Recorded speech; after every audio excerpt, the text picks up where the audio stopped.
শুভ সকাল প্রিয় দর্শক, রাজীব জামান প্রত্যেক আমন্ত্রণ জানাচ্ছি একুশে বিজনেসের এই অনুষ্ঠানের মাধ্যমে আমরা আপনাদের জানিয়ে দেব দেশের ব্যবসা বাণিজ্য, অর্থনীতি ও শেয়ার বাজারের সর্বশেষ তথ্য, যা স্বয়ংক্রিয় গ্রাফিক্স পদ্ধতিতে পরিবেশন করছে একুশে বিজনেস। এছাড়াও একুশে বিজনেস সরাসরি দেখতে পাবেন আমাদের ফেসবুক পেজ www.facebook.com/ekushe24 অনলাইনে। দর্শক, আপনারা জানেন ঢাকা ও চট্টগ্রাম স্টক এক্সচেঞ্জ আমাদের দুজন প্রতিনিধি রয়েছেন। ডিসি স্টুডিওতে আছেন মাহবুব রহমান এবং সিসি স্টুডিওতে রয়েছেন মহিমা পলি। আমরা ওয়ালটন ফ্রিজের সৌজন্যে দেশের পুঁজিবাজারে দিনের শুরুর খবরাখবর জানাতে আপনাদেরকে এখন নিয়ে যাচ্ছি তাদের কাছে।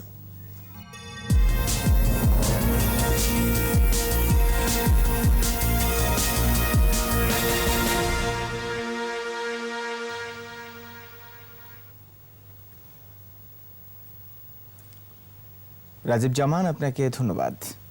জানিয়ে দিচ্ছি এইমাত্র শুরু হয়ে গেল ঢাকা এবং চট্টগ্রাম স্টক এক্সচেঞ্জের আজকে দিনের লেনদেন।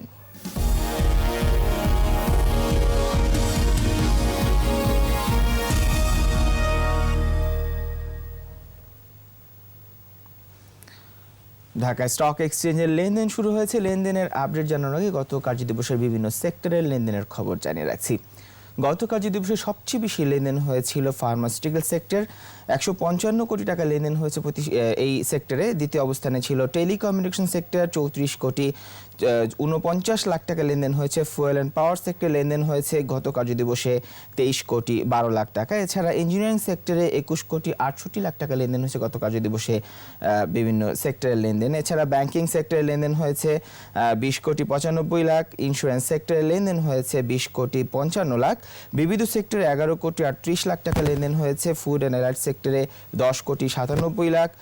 ফুড অ্যান্ড এলাইট সেক্টরে দেখা যাচ্ছে গত কার্যদিবসে 10 কোটি 97 লাখ টাকা লেনদেন হয়েছে। মিউচুয়াল ফান্ড সেক্টরে 9 কোটি 42 লাখ এবং টেক্সটাইল সেক্টরে 6 কোটি 60 লাখ টাকা লেনদেন হয়েছে গত কার্যদিবসে। এবার জানিয়ে দিচ্ছি ঢাকা স্টক এক্সচেঞ্জের আজকের দিন শুরুর খবরাখবর। দিনের শুরুটা কিছুটা পজিটিভ ট্রেন্ডের মধ্য দিয়ে শুরু হয়েছে আজকের দিনের লেনদেন। দিনের শুরুতে দেখা যাচ্ছে ডিএসসির প্রধান ইন্ডেক্সটি 15 পয়েন্ট পজিটিভ অবস্থানে রয়েছে, অবস্থান করছে 4076 পয়েন্ট। এসি ইন্ডেক্সটি দেখা যাচ্ছে 5 পয়েন্ট পজিটিভ অবস্থানে থেকে দিনের শুরুতেই 944 পয়েন্টে অবস্থান করছে এবং 30 ইন্ডেক্সটি 5 পয়েন্ট পজিটিভ অবস্থানে রয়েছে। দিনের শুরুতেই 1374 পয়েন্টে অবস্থান করছে। দিনের শুরু থেকে এখনো পর্যন্ত লেনদেন হয়েছে প্রায় 10 কোটি টাকারও কিছুটা বেশি। যে কটি প্রতিষ্ঠানের মধ্যে লেনদেন হচ্ছে দিনের শুরুতে, তাদের মধ্যে দেখা যাচ্ছে 50টি প্রতিষ্ঠান দর বৃদ্ধি পেয়ে লেনদেন হচ্ছে, 11টি প্রতিষ্ঠান দর হারিয়ে লেনদেন হচ্ছে এবং 114টি প্রতিষ্ঠানের দর অপরিবর্তিত রয়েছে।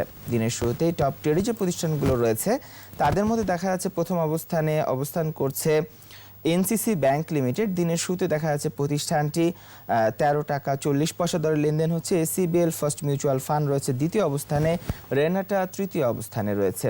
এছাড়া পরবর্তী অবস্থানগুলোতে রয়েছে জিকিউ বলপেন। দিনের শুরুতেই 84 টাকা 90 পয়সা দরে লেনদেন হচ্ছে। এমএল ডাইং রয়েছে পঞ্চম অবস্থানে, 50 টাকা দরে লেনদেন হচ্ছে। এছাড়া রয়েছে ওরিয়ন ইনফুয়েশন, 72 টাকা 10 পয়সা দরে লেনদেন হচ্ছে দিনের শুরু থেকে। সপ্তম অবস্থানে রয়েছে আমান ফিড, এই মুহূর্তে দেখা যাচ্ছে 27 টাকা দরে লেনদেন হচ্ছে প্রতিষ্ঠানটি। এছাড়া পরবর্তী অবস্থানগুলোতে রয়েছে নাহি অ্যালুমিনিয়াম কম্পোজিট প্যানেল রয়েছে, এছাড়া রয়েছে ইবিএল, এছাড়া রয়েছে square pharmaceuticals, BSRM limited, progressive life insurance এবং বেক্সিমকো ফার্মাসিউটিক্যালস। এদিকে শতাংশের দিক দিয়ে সবচেয়ে বেশি দর বৃদ্ধি পেয়ে লেনদেন হচ্ছে দিনের শুরুতে যে প্রতিষ্ঠানগুলো, তাদের মধ্যে দেখা যাচ্ছে প্রথম অবস্থানে অবস্থান করছে দিনের শুরুতে দেখা যাচ্ছে টপ গেইনারের তালিকায় যে প্রতিষ্ঠানগুলো রয়েছে তাদের মধ্যে দেখা যাচ্ছে প্রথম অবস্থানে অবস্থান করছে জিকিউ বলপেন। দিনের শুরুতে 9.97% দর বৃদ্ধি পেয়েছে প্রতিষ্ঠানটি। দিনের শুরু থেকে দেখা যাচ্ছে 84 টাকা 90 পয়সা দরে লেনদেন হচ্ছে। দেখা যাচ্ছে গত কার্যদিবসে দিন শেষ করেছিল এই প্রতিষ্ঠানটি দেখা যাচ্ছে গত কার্যদিবসে 77 টাকা 20 পয়সা দরে লেনদেন শেষ করেছিল। দিনের শুরু থেকে প্রায় 9.97% দর বৃদ্ধি পেয়েছে। দ্বিতীয় অবস্থানে রয়েছে বিডি অটোকার্স, দেখা যাচ্ছে 9.93% দর বৃদ্ধি পেয়েছে প্রতিষ্ঠানটি দিনের শুরু থেকে অল্প কিছুক্ষণের মধ্যেই। এছাড়া তৃতীয় অবস্থানে রয়েছে প্রাইম ইন্স্যুরেন্স, 5.14% দর বৃদ্ধি পেয়ে লেনদেন হচ্ছে। এনসিসি ব্যাংক রয়েছে চতুর্থ অবস্থানে, 4.68% দর বৃদ্ধি পেয়ে লেনদেন হচ্ছে। এছাড়া পরবর্তী অবস্থানগুলোতে রয়েছে আইসিবি সোনালী ফার্স্ট মিউচুয়াল ফান্ড, 3.94% দর বৃদ্ধি পেয়েছে। দেখা যাচ্ছে 7.7 টাকা 90 পয়সা দরে লেনদেন হচ্ছে প্রতিষ্ঠানটি। এছাড়া আফতাব অটোমোবাইল রয়েছে ষষ্ঠ অবস্থানে দেখা যাচ্ছে 3.39% দর বৃদ্ধি পেয়ে লেনদেন হচ্ছে প্রতিষ্ঠানটি। এছাড়া রয়েছে বঙ্গজ 3.18% দর বৃদ্ধি পেয়েছে, 123 টাকা দরে লেনদেন হচ্ছে। দিনের শুরু থেকে এখনো পর্যন্ত এসিএমএল আইবিবিএল শরিয়া ফান্ড রয়েছে অষ্টম অবস্থানে 3.12% দর বৃদ্ধি পেয়ে লেনদেন হচ্ছে। এছাড়া পরবর্তী অবস্থানগুলোতে রয়েছে সাপোর্ট রয়েছে ICB employee first mutual fund, delta spinning, নাহি অ্যালুমিনিয়াম কম্পোজিট প্যানেল, এছাড়া রয়েছে আইসিবি এবং সিএপিএম আইবিবিএল মিউচুয়াল ফান্ড। এদিকে শতাংশের দিক দিয়ে সবচেয়ে বেশি দর হারিয়ে লেনদেন হচ্ছে দিনের শুরু থেকে যে প্রতিষ্ঠানগুলো, তাদের মধ্যে দেখা যাচ্ছে সিএনএ টেক্সটাইল রয়েছে প্রথম অবস্থানে। দিনের শুরুতে দেখা যাচ্ছে 5.55% দর হারিয়ে লেনদেন হচ্ছে প্রতিষ্ঠানটি। দিনের শুরু থেকে এখনো পর্যন্ত দ্বিতীয় অবস্থানে যে প্রতিষ্ঠানটি রয়েছে টপ লুজার্সের তালিকায়, তাদের মধ্যে দেখা যাচ্ছে প্যারামাউন্ট টেক্সটাইল রয়েছে দ্বিতীয় অবস্থানে, 2.87% দর হারিয়েছে প্রতিষ্ঠানটি। আরও একবার ইন্ডেক্সগুলো জানিয়ে দিচ্ছি, এখনো পর্যন্ত পজিটিভ ট্রেন্ডেই রয়েছে ইন্ডেক্সগুলো। দেখা যাচ্ছে ডিএসইর প্রধান ইন্ডেক্সটি 18 পয়েন্ট পজিটিভ অবস্থানে থেকে 4,979 পয়েন্টে অবস্থান করছে। তো এই ছিল ঢাকা স্টক এক্সচেঞ্জের দিন শুরুর খবরাখবর। এখন চিটাগাং স্টক এক্সচেঞ্জের দিন শুরুর খবরাখবর জানতে চলে যাব সিএসসি স্টুডিওতে। সেখানে রয়েছেন মহিমা পলি। ধন্যবাদ মাহবুব রহমান আপনাকে। মাহবুব, চিটাগং স্টক এক্সচেঞ্জের দিন শুরুর খবরাখবর জানাবো এবং সকাল 10টা 30 লেনদেন শুরু হয়েছে চিটাগং স্টক এক্সচেঞ্জে। প্রথমে আমি পুঁজিবাজারে কিছু খবর জানিয়ে রাখছি পুঁজিবাজারে তালিকাভুক্ত কোম্পানি, বেশ কিছু কোম্পানি লভ্যাংশ ঘোষণা করেছে, যার মধ্যে ফিনিক্স ইন্স্যুরেন্স 12% লভ্যাংশ দেবে এবং 6% নগদ এবং 6% বোনাস লভ্যাংশ দেবে। এদিকে ফিনিক্স ফাইন্যান্সের ফিনিক্স ইন্স্যুরেন্স 12% নগদ লভ্যাংশ ঘোষণা করেছে এবং ফিনিক্স ফাইন্যান্স 12% লভ্যাংশ ঘোষণা করেছে, যার মধ্যে নগদ 6% এবং 6% বোনাস লভ্যাংশ ঘোষণা করেছে।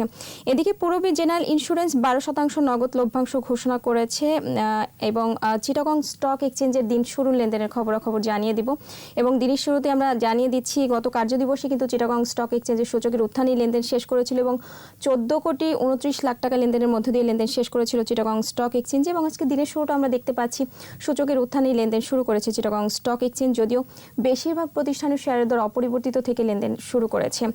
20টি প্রতিষ্ঠানের শেয়ারের দর অপরিবর্তিত থেকে লেনদেন শুরু করেছে এবং 8টি প্রতিষ্ঠানের দর বেড়েছে, যেখানে দর হারিয়েছে 10টি প্রতিষ্ঠানের শেয়ারের দর।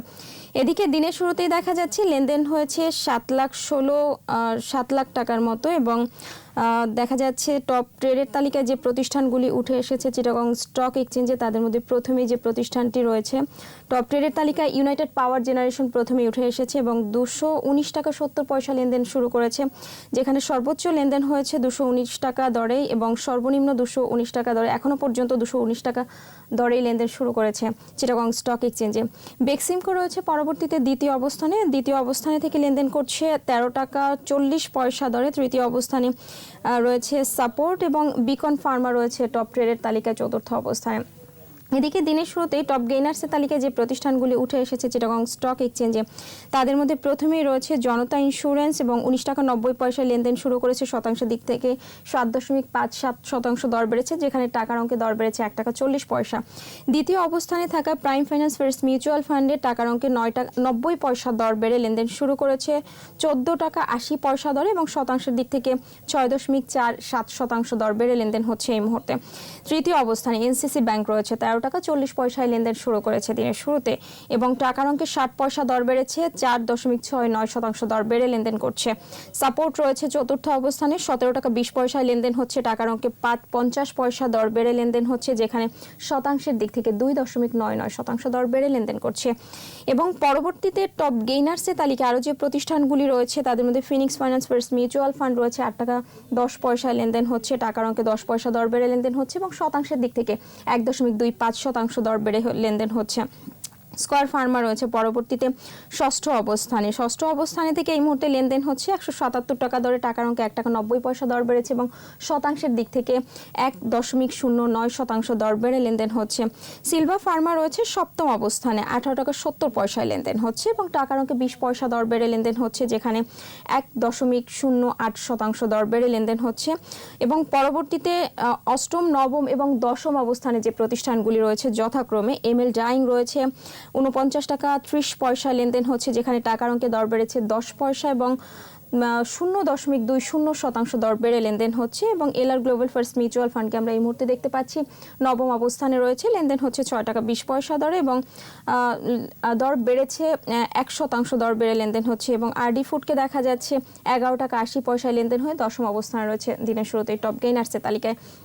এদিকে টপ লুজার্সের তালিকায় প্রথমেই উঠে এসেছে সোনার বাংলা ইন্স্যুরেন্স 5.97% দর হারিয়ে লেনদেন করছে দিনের শুরুতে 31 টাকা 50 পয়সা দরে, যেখানে টাকার অঙ্কে দর হারিয়েছে 2 টাকা।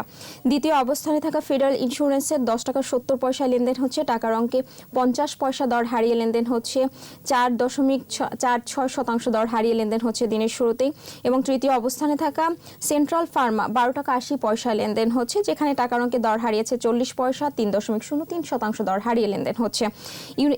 ইউসিবিএল কে দেখা যাচ্ছে চতুর্থ অবস্থানে রয়েছে এবং 12 টাকা 80 পয়সা লেনদেন হচ্ছে, টাকার অঙ্কে 20 পয়সা দর হারিয়েছে, 1.54% দর হারিয়ে লেনদেন হচ্ছে।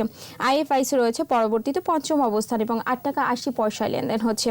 এবং পরবর্তীতে আরও যে প্রতিষ্ঠানগুলি টপ লুজার্সের তালিকায় উঠে এসেছে দিনের শুরুতেই, তাদের মধ্যে বেক্সিমকো ফার্মা রয়েছে, বিকন ফার্মা রয়েছে, বাংলাদেশ বিডি শিপিং কর্পোরেশন রয়েছে এবং পদ্মা অয়েলকে দেখা যাচ্ছে টপ লুজার্সের তালিকায়। এবং এই ছিল আমার কাছে থাকা চিটাগং স্টক এক্সচেঞ্জের দিন শুরুর লেনদেনের খবরাখবর। পলি এবং মাহবুব, আপনাদের দুজনকে অনেক ধন্যবাদ। দর্শক, ওয়ালটন স্মার্ট ফ্রিজের সৌজন্যে জেনে নিলাম দেশের পুঁজিবাজারে দিন শুরুর খবরাখবর। এবারে দেখে নিচ্ছি দেশের পুঁজিবাজারের কিছু টুকরো খবর নিয়ে শেয়ার বাজার ফ্ল্যাশ।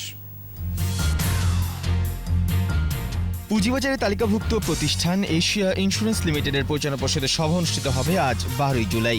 সভায় 31 ডিসেম্বর 2019 সমাপ্ত বছরের জন্য ডিভিডেন্ডের সুপারিশ আসতে পারে। পুঁজিবাজারে তালিকাভুক্ত প্রতিষ্ঠান মাইডাস ফাইন্যান্স, প্রভাতী ইন্স্যুরেন্স, সোনার বাংলা ইন্স্যুরেন্স ও কর্ণফুল ইন্স্যুরেন্স কোম্পানি লিমিটেডের পরিচালনা পর্ষদের সভা অনুষ্ঠিত হবে আগামী 14 জুলাই। সভায় 31 ডিসেম্বর 2019 সমাপ্ত বছরের জন্য ডিভিডেন্ডের সুপারিশ আসতে পারে। পুঁজিবাজারে তালিকাভুক্ত প্রতিষ্ঠান রূপালী ইন্স্যুরেন্স ও সিটি জেনারেল ইন্স্যুরেন্স লিমিটেডের পরিচালনা পর্ষদের সভা অনুষ্ঠিত হবে আগামী 15 জুলাই। সভায় 31 ডিসেম্বর 2019 সমাপ্ত বছরের জন্য ডিভিডেন্ডের সুপারিশ আসতে পারে। ঢাকা ব্যাংক লিমিটেডের শেয়ার শুধু স্পট ও ব্লক মার্কেটে লেনদেন হচ্ছে। রেকর্ড ডেটের কারণে ফার্স্ট সিকিউরিটি ইসলামী ব্যাংক ও বার্জার পেন্টস বাংলাদেশ লিমিটেডের শেয়ার লেনদেন আজ স্থগিত রয়েছে। আগামী কার্যদিবসে আবারও লেনদেনে ফিরবে কোম্পানিগুলো। রেকর্ড ডেটের পর পূবালী ব্যাংক লিমিটেডের শেয়ার লেনদেন শুরু হয়েছে আজ। গত কার্যদিবসে কোম্পানিটির শেয়ার লেনদেন স্থগিত ছিল। দর্শক, এবারে জানিয়ে দিচ্ছি যুক্তরাষ্ট্র ইউরোপের শেয়ার বৃহৎ পুঁজিবাজারগুলোর সূচকের সর্বশেষ অবস্থান। শুরুতেই জানিয়ে দিচ্ছি যুক্তরাষ্ট্রের শেয়ার বাজারের খবরাখবর। সর্বশেষ কার্যদিবসে যুক্তরাষ্ট্রের শেয়ার বাজার ডাও জোন্সের সূচকের অবস্থান রয়েছে 26,075 পয়েন্টে। সর্বশেষ নাসদাকের সূচকের অবস্থান রয়েছে 10,617 পয়েন্টে। নিউ কম্পোজিট ইন্ডেক্স রয়েছে 12,075 পয়েন্টে। এবারে ইউরোপের পুঁজিবাজারের খবর জানাচ্ছি। সর্বশেষ কার্যদিবসে যুক্তরাজ্যের FTSE 100 ইন্ডেক্সের অবস্থান রয়েছে 6,095 পয়েন্টে। জার্মানি শেয়ার বাজার ডাক্স ইন্ডেক্স 12,633 পয়েন্টে। ফ্রান্সের CAC 40 ইন্ডেক্সের অবস্থান 4,970 পয়েন্টে রয়েছে। সুইজারল্যান্ডের সুজনকির ইন্ডেক্স রয়েছে 10,229 পয়েন্টে। এবারে এশিয়ার পুঁজিবাজারের খবরাখবর। জাপানের শেয়ারবাজার নিক্কি সূচকের অবস্থান রয়েছে 22,290 পয়েন্টে। হংকংয়ের শেয়ারবাজার হ্যাংসেং এর সূচক রয়েছে 25,727 পয়েন্টে। সিঙ্গাপুর STI সূচকের অবস্থান রয়েছে 2,652 পয়েন্টে। চীনের শেয়ারবাজার সাংহাই কম্পোজিট ইন্ডেক্স রয়েছে 3,383 পয়েন্টে। বোম্বে সেন্সেক্স 30 ইন্ডেক্সের অবস্থান রয়েছে 36,594 পয়েন্টে। থাইল্যান্ডের থাই স্টক এক্সচেঞ্জের সূচক রয়েছে 1,350 পয়েন্টে। দর্শক, এবারে দেখে নিচ্ছে একটা বিরতি, ফিরে আসবে একটু পরে, ততক্ষণ আমাদের সঙ্গেই থাকুন।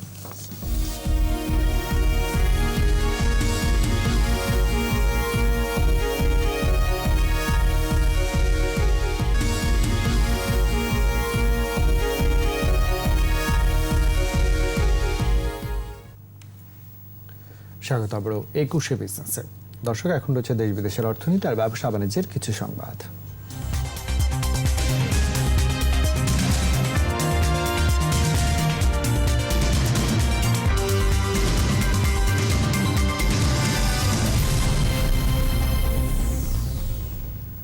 কেবল প্রণোদনা নয়, করোনা মোকাবেলায় নীতি সহায়তার তাগিদ দেন উদ্যোক্তা ও বিশেষজ্ঞরা। এজন্য স্বল্প মধ্য দীর্ঘমেয়াদী পরিকল্পনার পরামর্শ দিয়েছেন তারা।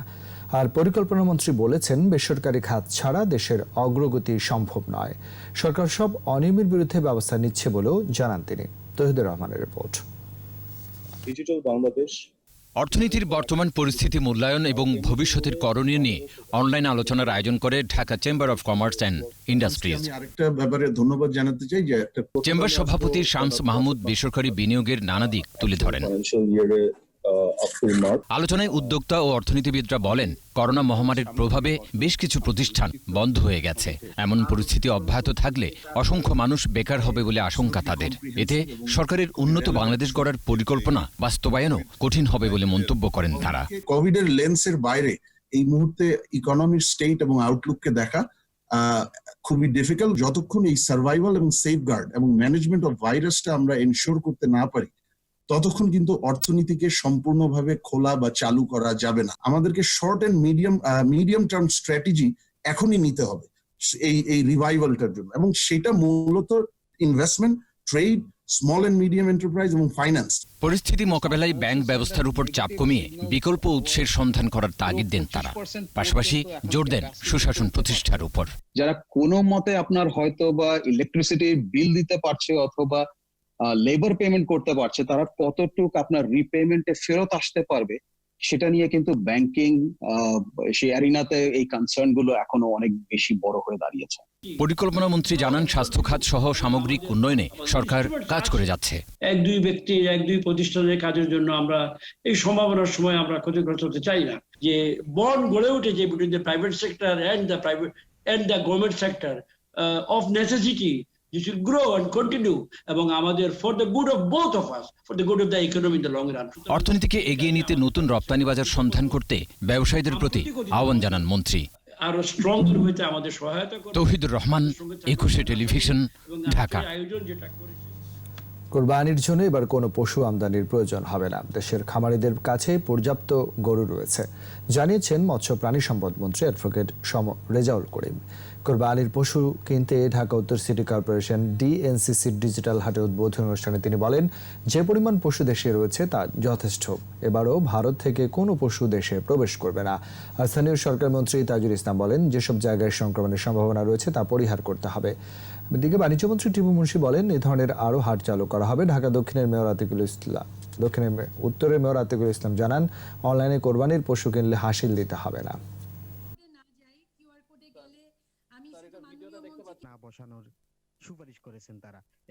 আমরা বিদেশ থেকে একটা পশু আমদানি করব না, কারণ আমাদের দেশের খামারিরা যে চমৎকার উৎপাদন করেছেন, যা বাজারে দরকার তার চেয়ে অনেক বেশি উৎপাদন আছে। অনলাইনে গরুর হাট হচ্ছে, কিন্তু অনলাইনে গরু হাট হয়ে কেউ যারা গরু বাসায় নিতে পারবেন, এছাড়াও আপনাদের গরুর মাংস আমরা আপনাদের বাসায় পৌঁছে দিব স্বাস্থ্যসম্মত গরু জবাই করে।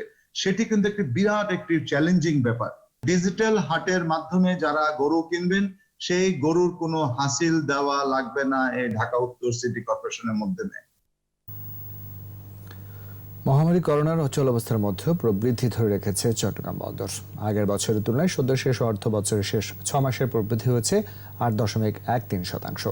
বেড়েছে কন্টেনার উঠানামা, কার্গো হ্যান্ডেলিং এবং জাহাজ আসার সংখ্যাও। সেন্টার রেট মওকুফ সহ নানামুখী প্রণোদনায় প্রবৃদ্ধি অর্জনে ভূমিকা রেখেছে বলে মনে করছে বন্দর কর্তৃপক্ষ। চট্টগ্রাম থেকে রিপোর্ট করছেন শিউলি শবনম। বিশ্বজুড়ে করোনা সংক্রমণের কারণে চলতি বছরের জানুয়ারি থেকেই ভাটা পড়ে দেশের আমদানি রপ্তানি বাণিজ্যে।